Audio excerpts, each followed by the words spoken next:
վարչապետ Սամվել Կարապետյանը հայտարարել է ընդդիմության համախմբման մտադրության մասին։ Արդյոք սա դիտարկում եք որպես հետընտրական զարգացում, չնայած ընթացքում շատ է խոսվել, որ ձեր քաղաքական ուժի կողմից, որ հետընտրական զարգացումներ չի կանխատեսվում եւ այլն, արդյոք սա կարող է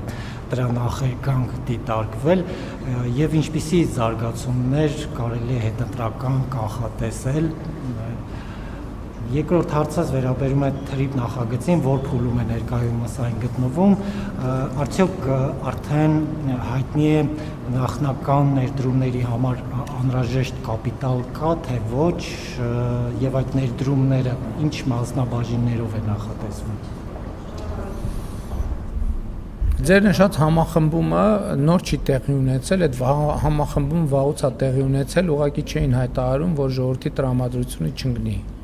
Այսինքն այդ ուժերը համախմբվելու ինչ, այդ ուժերը նույն ուժն են, նույն կետից կառավարվող, նույն սկզբունքների հիման վրա գործող, այսինքն դա այդ ինչ նորություն է, ակնհայտ փաստ է դա։ Ինչ վերաբերվում է թրիփին, վերջերս, եթե չեմ սխալվում, նաև Միացյալ Նահանգներում որոշում կայացեց, ինչ եմ ասում, որովհետև քարոզչության արձակուրդում լինելու բերումով ինչ որ բաներ գուցե բաց եմ թողել կամ այդքան էլ դիպուկ չեմ հասկացել, բայց Միացյալ Նահանգները արդեն ֆինանսավորման վերաբերյալ առնվազն նախնական որոշում են կայացրել եւ ֆոնդ են ստեղծել, որով պետքա ֆինանսավորեն թրիփ նախագիծը այդ թվում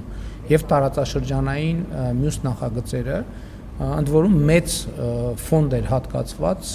հիմա թիվը չասեմ չսխալվելու համար, բայց մեծ ֆոնդի հատկացումը արդեն արվել, իսկ մնացած մասով էլ Հայաստանի Հանրապետությունը ինչ պարտավորություններ ունի, բնականաբար կկատարի։ Հիմա արագ,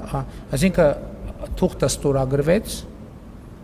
հիմա վավերացման փուլն է, բայց ֆորմալություններին մենք պետքա չսպասենք, մենք պետքա հնարավորինս արագ գնանք առաջ, եւ դա է եւ մեր եւ Միացյալ Նահանգների տրամադրությունն ու տրամադրվածությունը։